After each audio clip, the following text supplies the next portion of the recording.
女律师在开庭前1分钟，竟跑去厕所和男人私会，期间男人撑开她的腿袜，将一把小刀塞进了里面。等到女人再出来时，瞬间换了副面孔，开始一本正经地帮黑老大做无罪辩护。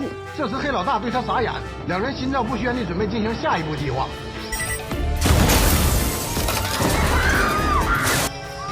刚才和女人亲热的男人也缓缓走上法庭，他是黑老大的手下，但也是要杀他的人。在解决了在场所有工作人员后，男人说出了他死刑的目的。多年前，黑老大不顾女人的反抗，执意占有了她。今天男人就是来为她报仇的。他们都是杀手，既然能杀别人，也能杀他。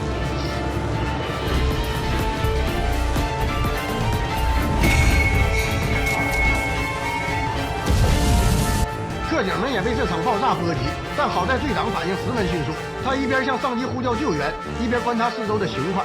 当看到男人身上掉下来的枪时，队长立马知道这人就是爆炸的始作俑者。双方大战就此展开。特警队没想到押送一个犯人来法庭也会遇到黑帮内讧，他们没有防备，一时间死的死，伤的伤。外面蹲守的黑帮甚至直接举着加特林疯狂屠杀。队长不愿让兄弟们白白牺牲，竟独自冲进战火中央和黑帮决斗。他生来耳力极好，别人还没碰到他，他就率先感受到对方的行动。靠他出色的听力，队长很快就解决了黑帮的一众小弟。接下来就只剩下2个棘手的杀手了。看到他们弄乱了自己队友的脚，还劫持了他，队长只能放下枪来束手就擒。可杀手们不会知道，他在衣领里还有一枚手雷，他将其藏在手心，等到男人过来时，就一把将手雷引爆。女人想要开枪，却不慎打死了男人，而队长也被炸瞎了眼睛。至于女人，则被赶来的特警按在了地上。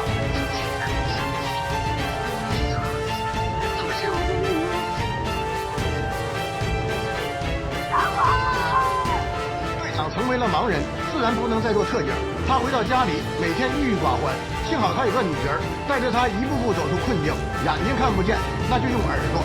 女儿陪着队长训练，让他逐渐走出了过去的阴霾。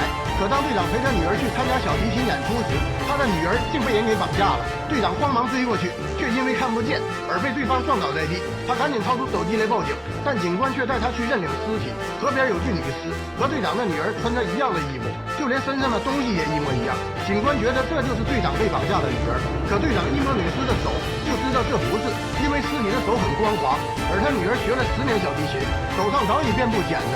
队长激动地和警官打了起来，并且在警车上袭击了警官，然后命令前面的女警开车去找他女儿。队长不会知道，此时前排的女警其实就是之前被他杀掉丈夫的女杀手希娜。10公斤的铁链套在美女身上，嘴上还戴着口罩，只有几公里的押运路程，却出动了1车的特警护送，因为她是杀手界的王者希娜。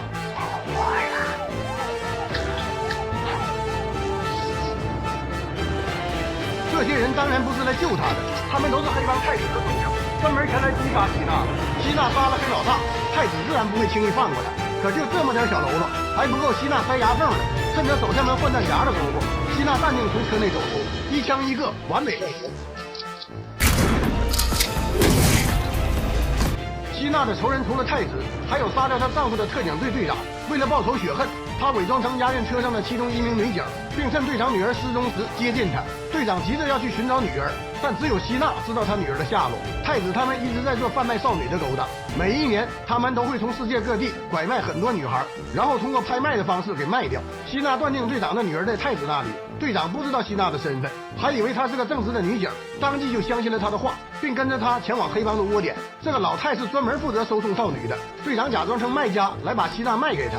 老太的人收下了希娜后，就从桌子下面摸出一个礼物送给队长，他会除掉每一个不认识的陌生卖家，可他不知道这是自己惹错人了。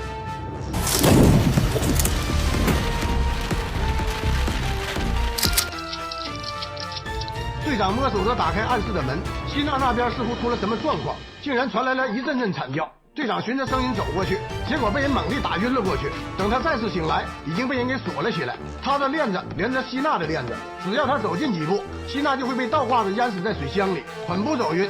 一进来就遇到了他的死对头，死对头想要杀了希娜立功，可他小瞧了队长的本事。队长一边和他的手下们搏斗，一边用棍子打烂希娜身下的水箱。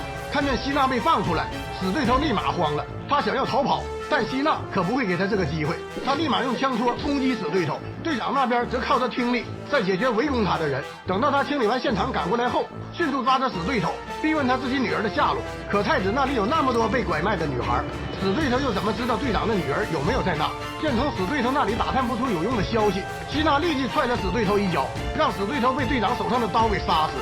这招借刀杀人，算是彻底让队长和他绑在了一起。希娜带队长回到女警家，他想试探队长的耳力有多好。当发现现在还不是杀他的时候后，他便打算让队长和他一起去对付太子。就在这时，女警家的门居然被人敲响了，来人正是喜欢女警的警官。他的手刚摸到女神家的门把，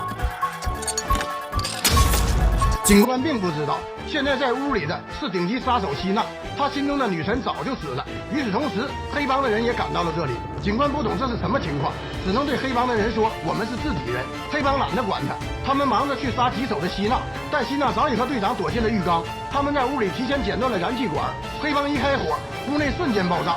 希娜带着队长离开这里，随着电梯一打开，更多的黑帮也冲了过来。混胡子！希娜只好带着队长躲进楼梯，可面对黑帮枪林弹雨的袭击，他们也只能停下来和他们交战。队长虽然看不见，但在白衣男的手下却一点不出分毫。他的身手本来就好，经过女儿的训练，即使看不见也能靠他听声辨位。几招下来，队长成功制服了白衣男。在白衣男的带领下，他和希娜总算找到了太子囚禁少女的地方。无数被拐女孩都蜷缩在笼子里，希娜把她们放出来，可没有一人是队长的女儿，因为队长的女儿被太子看上了。他此时就在太子的身边，找不到女儿的队长崩溃无比。偏偏这时他还发现了希娜的身份，他想杀掉希娜，但希娜威胁他，现在只有自己才能找到太子，救回他的女儿。队长没办法，只能听从希娜的话。他跟着希娜去买枪火，可枪火一到手，希娜直接黑吃黑杀了卖家。有了枪火就好办了，希娜在车上只用一把加特林就除掉太子一半的人手。